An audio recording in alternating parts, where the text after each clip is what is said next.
Starling Marte is still on this list. He's a guy that the Mets are absolutely going to sign to be Juan Soto's best friend. It has to happen, right?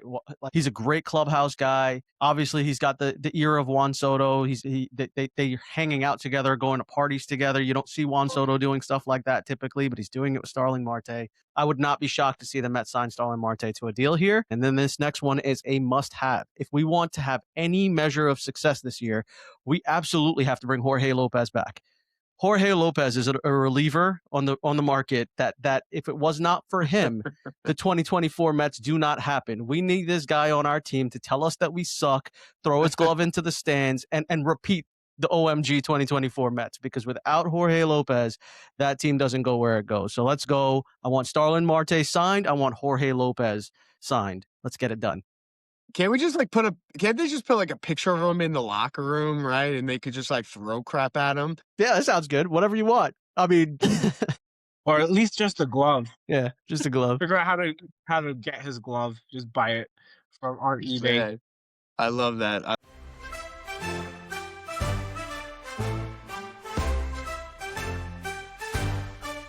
Welcome back to Meet the Mets fans. I am here with my co-host Sid. Justin, how you guys doing? Welcome back to the pod. Great, let's go Mets. Getting that itch. Spring training right around the corner. Let's go. What's up, boys? How we doing? I think it's 5 days. Is that accurate? 5 days until pitchers and catchers report right now? Exactly right. The 10th. Wow, that's exciting stuff, man. Really exciting. And I know Sid's down in Florida right now, so he's already feeling the good weather. We're up here on Sunday. It'll be -7 degrees or something like that, but we'll take a little baseball in our life for sure. Well, guys, let's get started. We got a ton of stuff to get to on this episode of the podcast. A lot that we're going to get to. Keith Hernandez, Carlos Beltran, Framber Valdez, Tarik Skubal, and that's just the start. So let's take it off, Justin. What do you got? Yeah, no doubt. I think the first thing we're going to get going with is Keith Hernandez. Keith Hernandez has been a staple for this Mets organization, obviously playing for them, but really for broadcasting for the last 20 years. He actually just finished up his 20th season this past year, and his contract had expired with SNY. Just a couple of days ago, he signed a 3-year contract that's going to be putting him into year 23. I think he's like 72 years old at this point, and so he'll bring it to 75. A little reduction in games, or he did around 100, but he'll be doing it right around 91 games for this year. And what do we think, boys? Keith Hernandez back in the booth? Yeah. Love it. Hope he's the comic relief. Just enjoy his perspective on a lot of the game. Without Keith, Gary, Ron, and Keith will not feel the same, and it just feels right. Let's go. Yeah, I'm afraid of what's going to happen when Keith does retire, because it kind of feels like these guys might retire as a collective. And what is the best booth in all of baseball will probably be something that we're dreading to see what happens next. So we don't have to think about it for the next 3 years at least. Keith is amazing. Ron is amazing. Gary, he still doesn't miss a beat with everything he's got. From time to time, he might misjudge a fly ball, I've noticed. But Gary, Keith, and Ron, easily the best booth in baseball. And we've got them locked into SNY for the next 3 years at least. Yeah, no doubt. And I'm not trying, this is not a Yankee hate podcast over here, but like I have listened to other broadcasts, and it's bad, right? And again, it has nothing to do just being like a Yankee. I'm like a lot of like baseball broadcasts. I'm like, this is kind of brutal right now. It is really slow. It's really boring. These guys tell stories throughout the game, and if you're able to watch and actually sit down and listen, these guys know so much about baseball, but they're also entertaining. And, I think that's one of the pleasures of viewing a Mets baseball game, is being able to listen to those three on the broadcast. Yeah, you said that, and I remember living down here in Florida for so long. Back in the day, the extra innings package, I would have to buy it, and you would never know if the game would be broadcasted from SNY or the other teams. And it was so bad, some of them, that I would just watch the game on mute. Yeah. When it wasn't Gary, Keith, and Ron. So yeah, it's been a part of my life growing up with these guys. So. Yeah, no doubt. Yeah, I'm honestly annoyed because the Mets opening game is on Peacock, right? And so we're not going to now have SNY and Gary, Keith, and Ron on the opening day broadcast. I think it's a 1:00 game now against Pittsburgh. I mean, that's a sick matchup. We got Skeens going against Freddie, right? And I think everyone is jacked up for that. But that's going to be on Peacock, and I don't believe that's going to be streaming on SNY simultaneously. And so that's annoying. They're definitely annoyed that they're not having the home opener of the Mets. And so, but I'm happy Keith is back. I think all Met fans are happy that he's back in the booth. That's someone that's a staple in this organization, no doubt. Yeah, I'll be at opening day, which is pretty awesome. So I don't have to listen to anybody. I'll be watching the game live from the stadium, which is going to be Let's sick. go. Let's go, baby. We're going to be scanning some QR codes going on there. For sure, for sure. Getting some fans on the pod live from opening day. We got to do it. I might have to wear that jacket that you got on, Justin. Dude, That you like jacket is this? sick. I Look appreciate at it. What a that thing, man. segue. Look at this, guys. You like this? So for our viewing audience right now, obviously you guys can see what's going on, but for the listening audience only, I think I'm wearing a women's bomber jacket right now. I'm not sure if it's men or women. It's a little tight on me, but it's pretty sick. It's vintage. Okay. I got it from my aunt. She got it from someone. She also gave her a pink hat along with this jacket. So that's why I'm debating whether or not it's women's clothing, but hell, you know what? I'm in it right now. So, and I think it looks pretty good. So, Looks good on the pod. You can't tell. Yeah. I think that's a foreboding. It looks like the '86 jacket last time we won a championship. I think it's good juju. Let's. amen, man. 30 years. Let's get some good juju. We need that. Speaking of good juju, that's a great segue. Let's talk about Carlos Beltran officially making the announcement that he will enter the Hall of Fame as a New York Met. And obviously, Carlos, I can't believe it took this long. Obviously, you're entering the Hall of Fame as a New York Met. You are a New York Met. Yeah, Carlos came over here free agent, but he gave his heart and soul to that team. He came in with the veteran presence and leadership, and spent. I didn't realize it was so many years that he played for the Mets, but the time just flew, and everyone kind of goes back to St. Louis and that pitch that buckled his knees, but.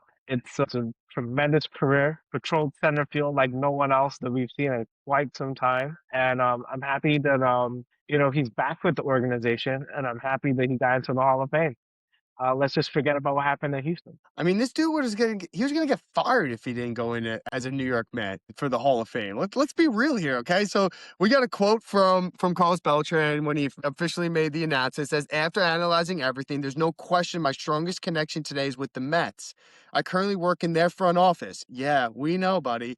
And I spent 7 incredible years playing for this organization. When I look back at my career, I truly feel my best years were with the Mets. Equally important to me, here we go, is a deep, meaningful relationship I have with the owners, Steve and Alex. All of this led me to realize that my biggest identity in baseball is a Met. Welcome, Carlos Beltran, to the Hall of Fame as a Met. Love it." Yeah, I mean, this decision probably gets his number retired as a New York Met. That was a topic of conversation. I kind of on the pod said, like, if he doesn't go into the Hall of Fame as a New York Met, they probably don't retire his number. But making this decision, hyping up Steve and Alex Cohen, I feel like it's just a sell. We're already inducting him into the Mets Hall of Fame. I don't see how it changes anything to make that induction ceremony also a retirement ceremony and have Tyrone Taylor change his number on the same day. I'm with you. I think it might happen this year, honestly. I know there's actually been some speculation already that they were talking, he's getting inducted in, and I think they're probably going to also retire that number, and rightfully so. He was an incredible Met. I think someone that was really like one of the first big like free agent signings, okay, in terms of, I know Piazza was traded for and then he signed, but this guy really was one of the bigger free agents that came over here to the New York Mets, and someone that absolutely like spent 7 incredible years there and was one of the staples, right, for this organization. Sure, Carlos. Welcome to the Mets Hall of Fame, buddy, and the Baseball Hall of Fame. Let's jump over now to big MLB free agent signing. This is one that we've been waiting for quite a while. Probably the top free agent on the market when it comes to starting pitchers, Framber Valdez.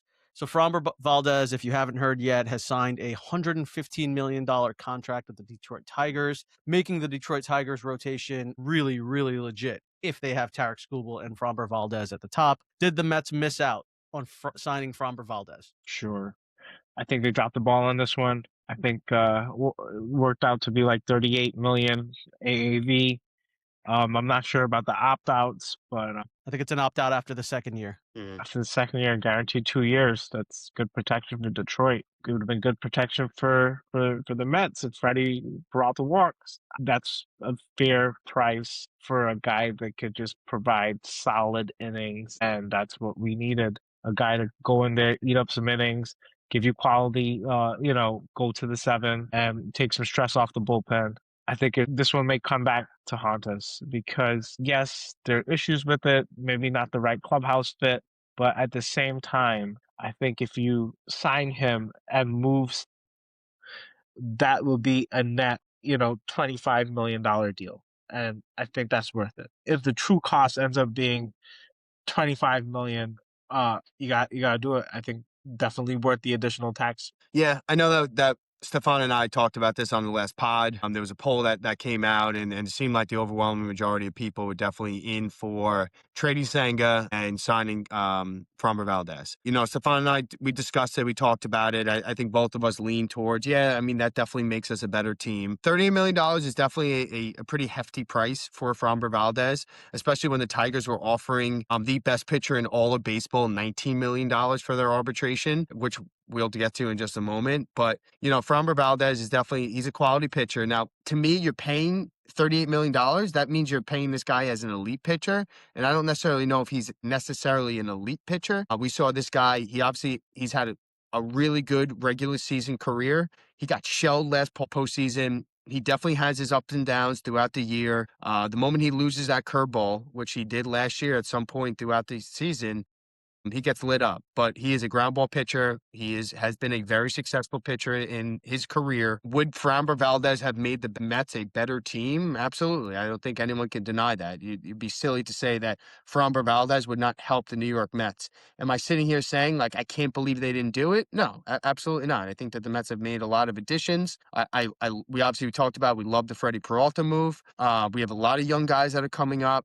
But, again, as Sid and Stefan, you guys were kind of talking about before, if we traded Senga and we signed him, would I have been upset? Absolutely not. But, it is what it is. We can't get every single free agent. So you sign with the Tigers and we'll see what happens from there. Yeah, I don't think we missed. I think it's fine. It's whatever. Good for you, Framber. Nice paycheck that you're going to get with this deal. Honestly, it leads me to the next point where we'll talk about Skubal. It makes me wonder, with the Skubal arbitration hearing coming down, the decision that the Detroit Tigers lost their arbitration hearing against Tarik Skubal, and he will be making $32 million. We're now looking at Skubal making $32 million. Framber Valdez making, what did you say, $38 million? Yes. That's a lot of money that they went into and spent. And if they weren't exactly planning on losing that hearing with Skubal, can they afford both of these guys? Does Tarik Skubal all of a sudden become available and they're actually looking for deals that are legitimate to try to bail on his salary? Maybe.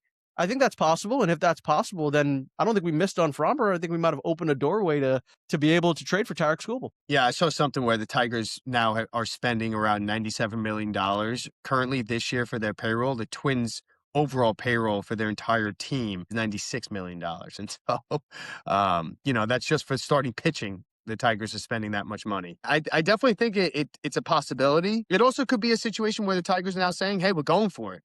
Right? We have Skubal for one more year. Clearly, under this current contract, we know we have no chance of re-signing him, especially after this ugly arbitration. Maybe they're saying to themselves, this gives us the best chance to win. Detroit, Comerica Park is definitely a pitcher's park, and so, they're playing to their strength, and it's very possible that they're just kind of shoring up their rotation and saying that this is our strength that we're going to go into. Would I be completely shocked if Skubal, though, was traded? Absolutely not. There's been a lot of smoke with Tarik Skubal in the offseason. My fear right now, though, is that Skubal's going to get traded to the Dodgers, and that would be an absolute misery to even think about. Yeah, I don't feel like that's the case. I think they're going to run Skubal to the ground. They're just going to pitch him as much as he can. And if he walks, it is what it is. And I think they're just trying to maximize this year. They have Riley Green. They have a lot of good hitters. Resurgence of Javi Baez, our old friend. Cost us Pete Crow Armstrong, but it is what it is. But good for him getting his career back on track. And they realize that they have a tight window and they're going to go for it this year. That's what I think this move means. I think they double down on pitching and, they're going to try to see what they could do and win that division, which I think is doable for sure. Yeah, I mean, their number one, number two is legit. It's really, really good. So that's definitely a possibility. Really quickly on the idea of trading for him. On the last pod, we had talked about the ridiculous asking price that the Tigers were asking for Skubal, and you know, I came on the pod and I said I wouldn't trade Tong and Sproat for Tarik Skubal if that was the offer that was out there. One of the things we love to do here on our podcast, what we're all about, is bringing the voice of Met fans on here. So posted that out on TikTok as a little clip, and we had a couple of people who responded to it. First one I want to highlight is from Brendan Fay. His comment was, "Not trading Tong and Sproat, now a Brewer,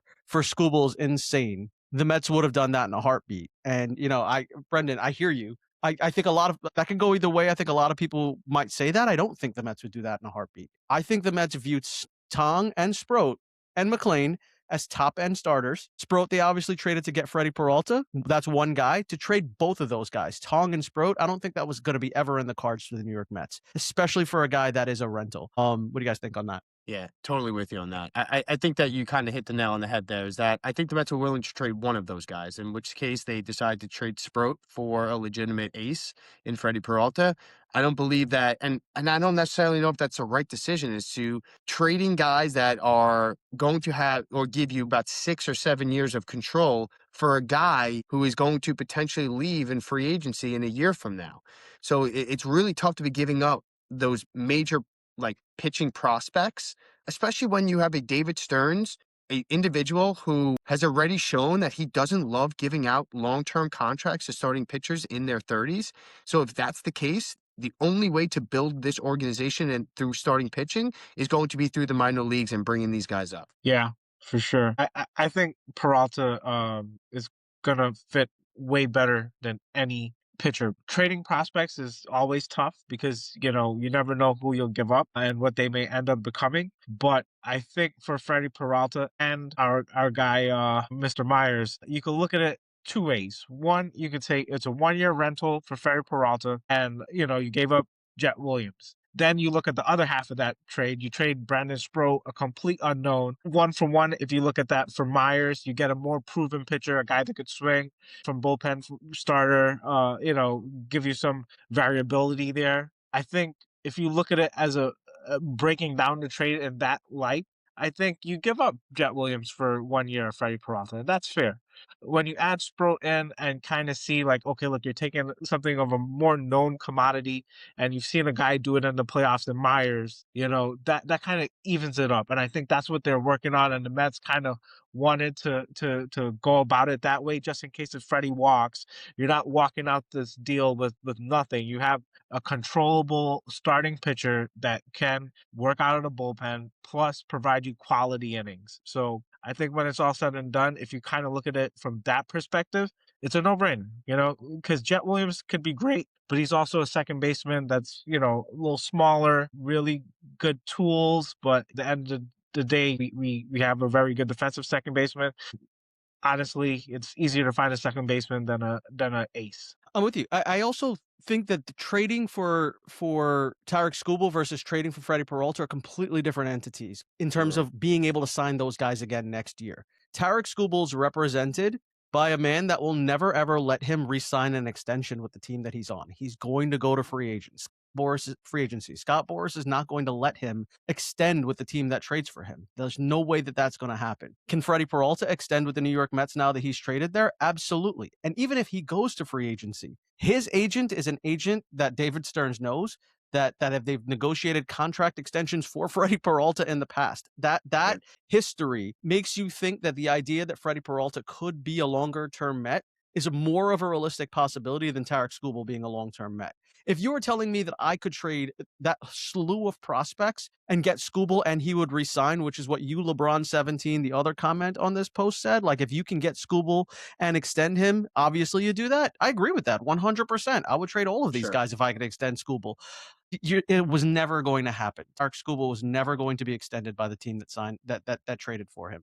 Why would he? Yeah, and you know, with that, Freddie Peralta has made a decision that he's not going to be pitching in the World Baseball Classic. And he specifically stated that it's just not the best thing right now for his career. And I think that's pretty clear of what that means, is that he wants to be in Mets camp in spring training, getting used to this organization, speaking to the guys, speaking to management, talking to owners, right? And getting used to and feeling of how this club is. And I think that just gives them an opportunity for him to have a full spring training together here with the New York Mets of a potential sign and trade in this scenario, right before the season begins. If he was pitching for the World Baseball Classic, there would be no way that Freddie Peralta would sign an extension. The fact that he decided that, hey, let me see what this is all about. Let me get into camp. Let me stay in camp with these guys and get acclimated in here. I think that gives them an opportunity to really kind of negotiate and sit down and figure out what's best for both sides here. So I think I'm with you, Stefan. I think that's 100% right on. Let's transition now, guys. We talked about the big free agent signing of Framber Valdez.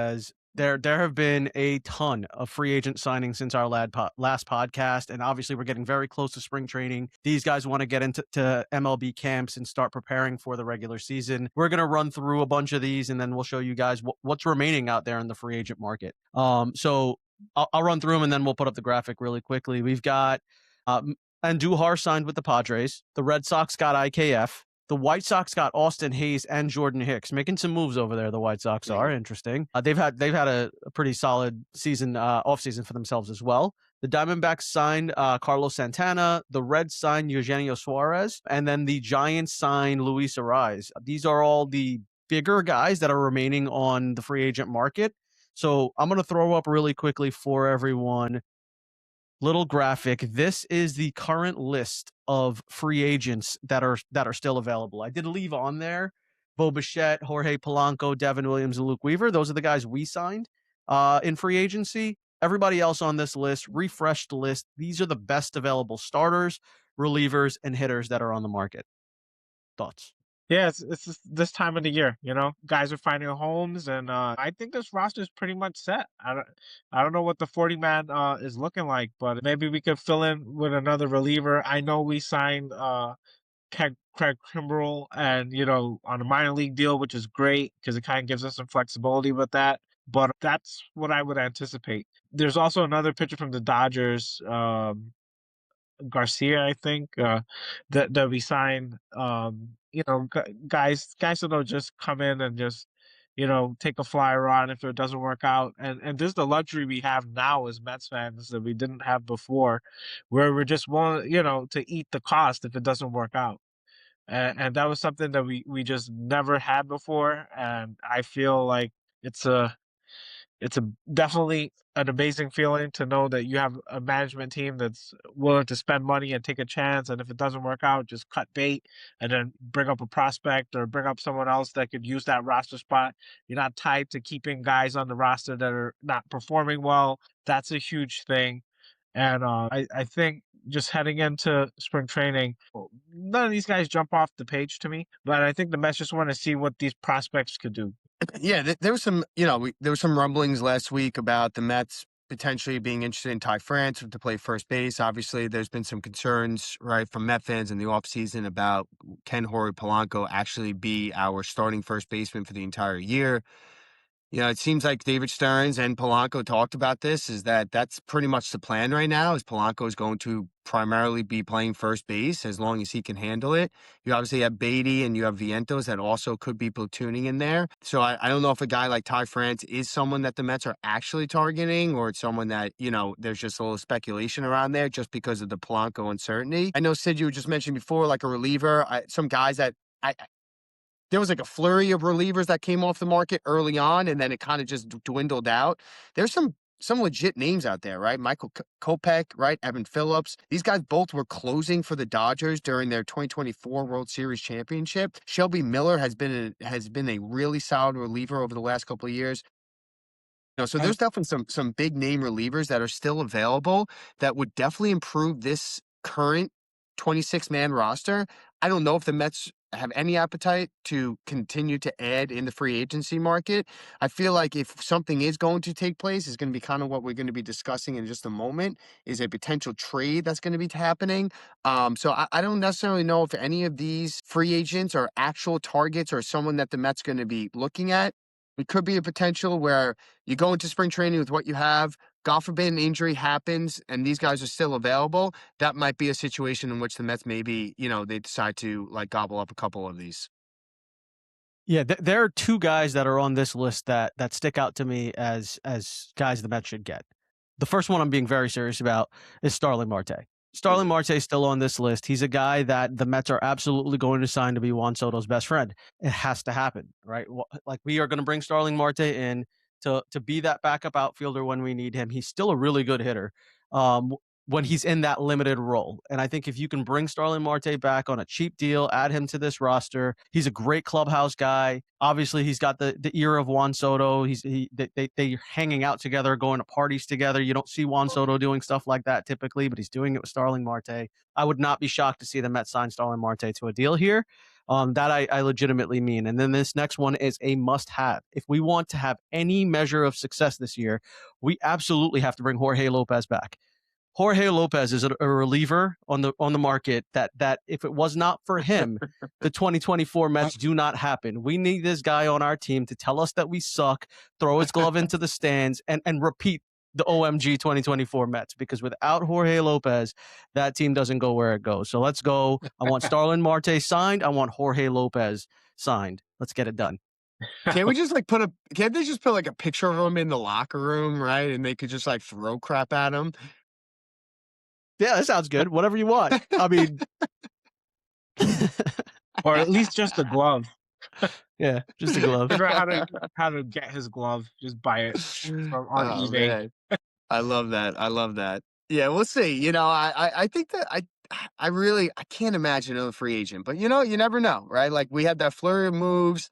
Mets now have been like kind of, waiting in the waters right now. And I think they're just anticipating a little, ready for spring training. But, who knows with the way that Stearns has operated this year and the way that Cohen is clearly hungry, right, for success. I would not be shocked if they did decide to, make another move for someone. All right, let's jump over to the next topic here, guys. We did do a fan poll, which we're starting to do pretty regularly here on the pod. We heard that the Mets and the Pirates were actively engaged in trade talks surrounding Brett Baty or Mark Vientos going back to the Pirates. We didn't hear at all what the potential returns were going to be, but we threw some options out there for Met fans. And we know that the Mets asking price is high.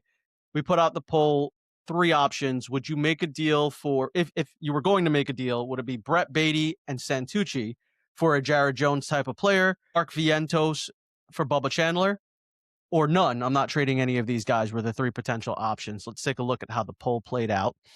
So we got 25% coming in as willing to trade Brett Baty and Santucci to get a pitcher of the caliber of Jared Jones. 44%, the majority here, taking the cake, Mark Vientos for Bubba Chandler. And we got 31% coming in and saying, I'm not trading any of these guys. I want Mark Vientos and Brett Baty on this team, and we don't need to add any of those guys from the Pirates. Yeah. I think Santucci just looks like a name that people don't know, but that is a name that we will know coming into this year. This guy is going to be vying for a rotation spot sooner rather than later. I don't do that deal for Jared Jones, who I think is a middle of the rotation pitcher, and Baty, who was probably one of your best hitters last year. Absolutely not. Vientos for Bubba Chandler, maybe, but end of the day, I think holding on to Vientos and not selling him while his stock is so low is the better call at this point. Yeah, I mean, the biggest concern I have with trading one of these guys right now is that Bo Bichette is essentially on a 1-year deal. And we clearly saw that and David Stearns is not confident in Mark Vientos playing defense for third base, but he is confident in Brett Baty.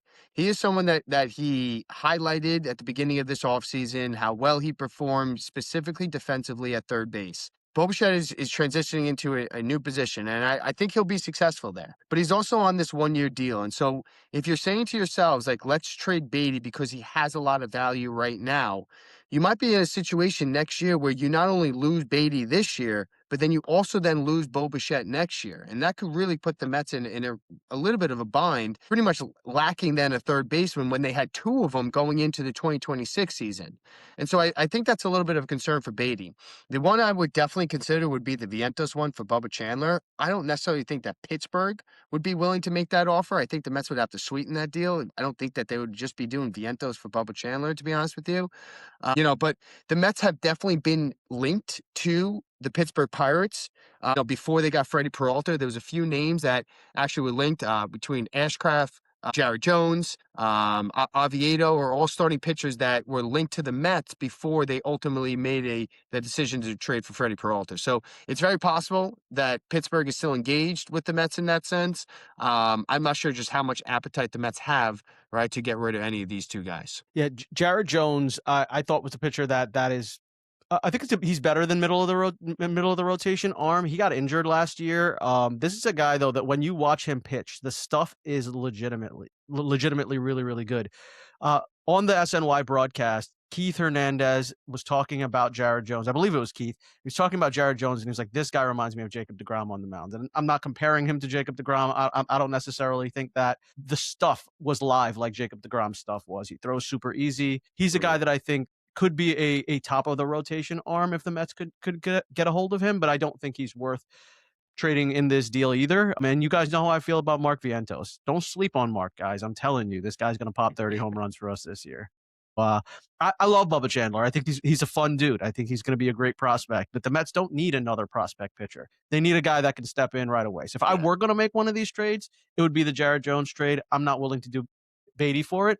Obviously, as you swap Vientos in that deal, it's a deal you want to make. If it's a deal you want to make, it's not a deal that's going to be made on the other sides. Okay. Yeah, interesting poll, interesting results here. Our fans would rather trade Vientos. I think most fans would, but not this guy. I'm telling you, Mark Vientos. Lock it in. 30 home runs this year. I mean, you can't lose another bobblehead. Let's be real here, okay? Like that thing is hanging on right now. We've already lost Diaz. There's no way we can lose Vientos. At the beginning of this offseason, I said Vientos is dead in the water. This man he's a survivor, though, all right? And so he's resilient, all right? That bobblehead is going to keep on bobbling, all right? We love it. That's keep right, it, Mark. keep it bobbling, right. Mark. Keep it bobbling. All right, let's go to the next one here. Some updated FanGraph projections. Justin, tell us what we're looking at here. Yeah, so, pretty clear. So for our listening audience, right, we have the FanGraph projections up there. The Dodgers are obviously clearly at the top.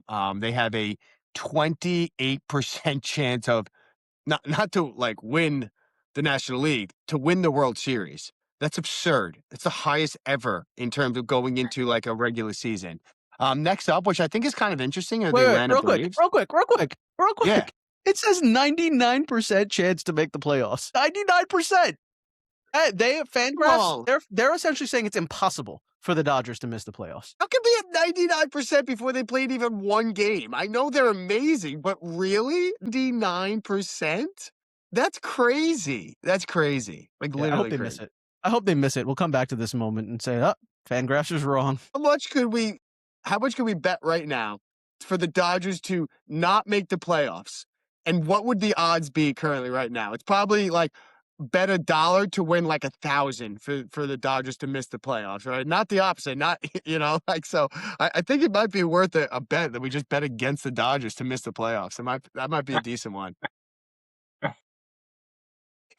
Again, for our listening audience, right? The Braves are actually sitting at number 2 in terms of the best odds of winning the World Series, right around 10%. And then we have our New York Mets coming in at 3rd overall. This is not just National League. This is American League and National League combined together at about 7% for the Mets to win the World Series. And, if we're looking again at like statistics, the Mets have around an 80% chance to make the playoffs, to winning the division, about 33% chance. And so, what Stearns did and what Cohen did, clearly the analytics really like this team. And even before they made moves like the Freddie Peralta and the Bo Bichette, the Mets were up there. We constantly were, especially on this pod, we're going back to some of the odds and statistics and looking at where they are, especially with like WAR, and the Mets have always been like at the top of those lists. And I think a lot of Met fans throughout this offseason were kind of questioning it. And as some of these moves now transpired, we can see that the Mets are even even more improved in terms of a lot of the analytics and their percentages and their chance of actually making it in. Yeah.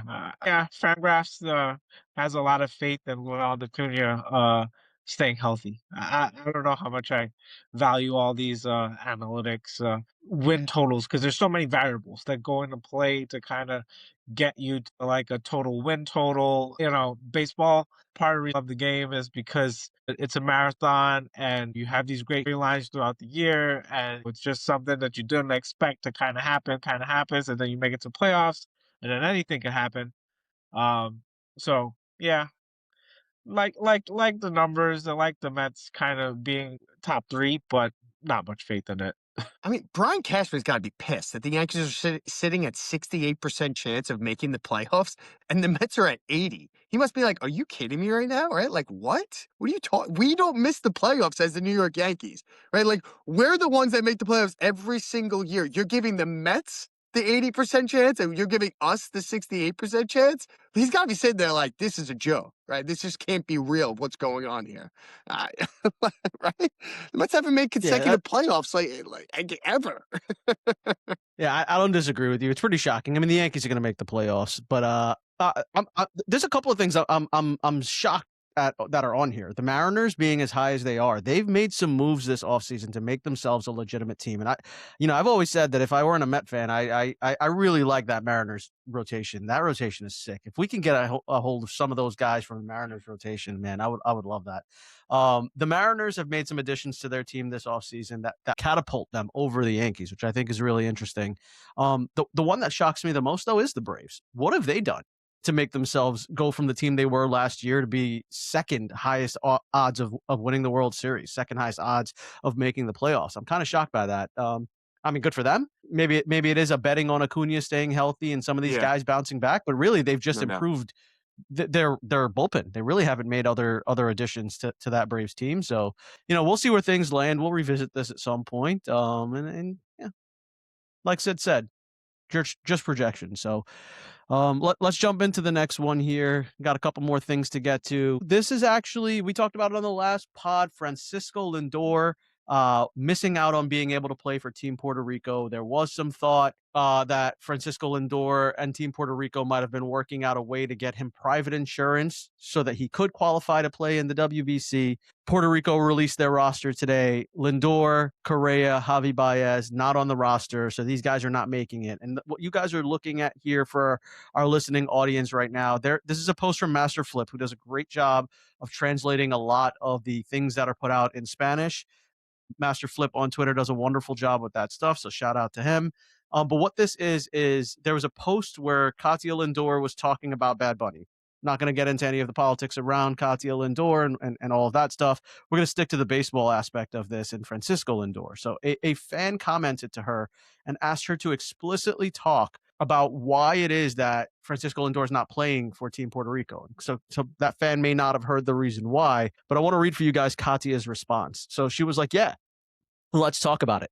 Let's talk about how much it hurts and how powerless you feel when they don't let you represent your country, even though that's the greatest pride for any athlete and his family. It's not a lack of love or commitment. It was strictly due to the insurance issues that made him ineligible. The desire to put on that uniform is still burning strong, and so is the pain. It is. I tell you, I mean, it's true. These Latin American nations, this is like their World Series for a lot of them, right? They viewed this World Baseball Classic as this huge pride, and it's obviously a great event. These guys go in and they want to play for these teams. Francisco Lindor was the captain of Team Puerto Rico, and the fact that he's not playing for them, I feel for them. We said it before in the pod. Was I someone that was like, oh man, I don't want him to get hurt? And I view position players and pitchers very differently when I think about the World Baseball Classic. And so for me personally, I was totally fine with Lindor and any really position players like playing for the World Baseball Classic, and the fact that he's ineligible because of insurance policies. I definitely feel for him. I feel bad, and it's pretty clearly still impacting him. Yeah. Can we just have opening day start? Like I don't want any World Baseball Classic issues again. Diaz has scarred me for life, and I just want to just fast forward. Don't want to even watch any of the games. Yay. go for your nation and your team and your country. But let's get to April. Come on, guys. Hey, I hear that perspective. I'm not gonna knock it. Let's jump to the next thing here, which is that the Mets keep racking up the prospects and keep doing really Crazy. well on some of these projections. So, Baseball Prospectus put out their top 101 prospects, and there are 1, 2, 3, 4, 5, 6, 7 New York Mets in the top 100. So, Sid, you're the prospect guy. Take us through this. What are we looking at? Well, the biggest thing is Baseball Prospectus is probably the highest on AJ Ewing, which is a guy that I absolutely loved. I think he was 60 plus stolen bases last year. Tremendous speed, really good contact and bat to ball skills. I really feel like they're onto something because I feel like that is our center fielder of the future. And Luis Robert is a 1 year experiment, and it may be sooner rather than later. That's elite defense in center field. Can't knock that.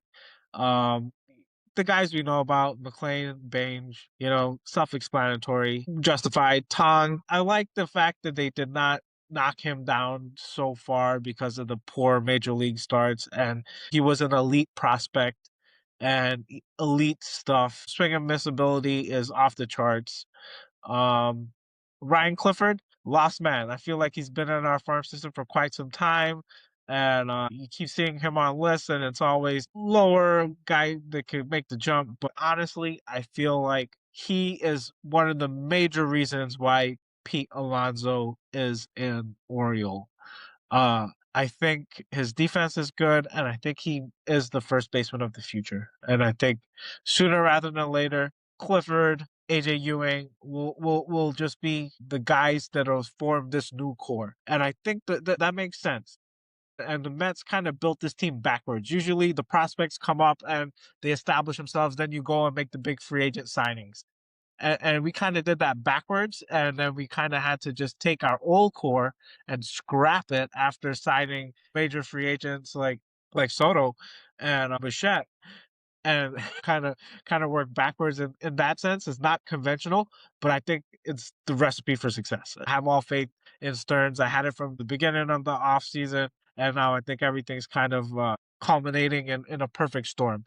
We're gonna watch really good baseball, and it's gonna be a great year. And it's gonna have this team kind of establish their own identity with the young players. And we all remember Reyes and Wright.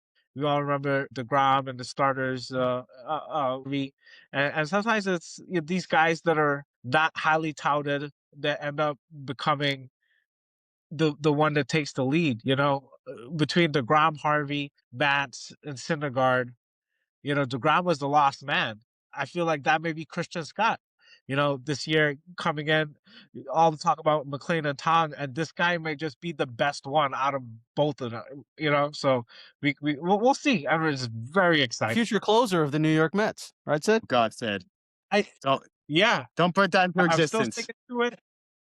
I'm still sticking to it. I think that's the best call for him, to just let him go in there and close for a year, and then stretch him out next year, and we're good to go. But he seems ready. He seems like I've seen clips of him down in Port St. Louis. He's ready to roll. So maybe not a closer. Maybe I'm wrong.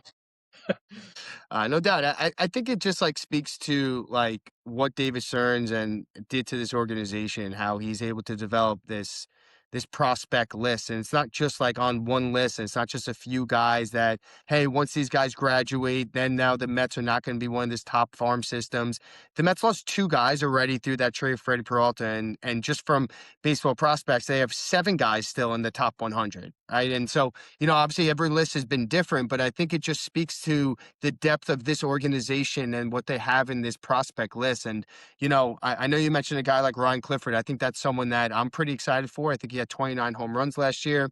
But what I have noticed on this list is that the Mets, when you look at them in terms of comparison with other organizations, is that they have some of the top prospects at each of these positions, right? Whether it's starting pitcher, you got McLean, you have Tom. These are not just top prospects in the Mets organization. This is top prospects in all of baseball for starting pitchers. You have a guy like Benj, and a guy like AJ Ewing. Again, you're looking at top prospects in all of baseball at their position. Same thing with Ryan Clifford.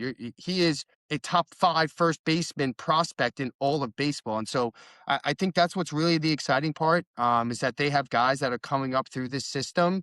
We don't even have a guy like Elian Pena, right? Who, was a big international free agent target last year, and a kid that they just signed again. One, yeah. The names are, Ajin, right? Like, these are young kids that are now going to be coming up through this system that's hopefully going to continue to replenish what we have.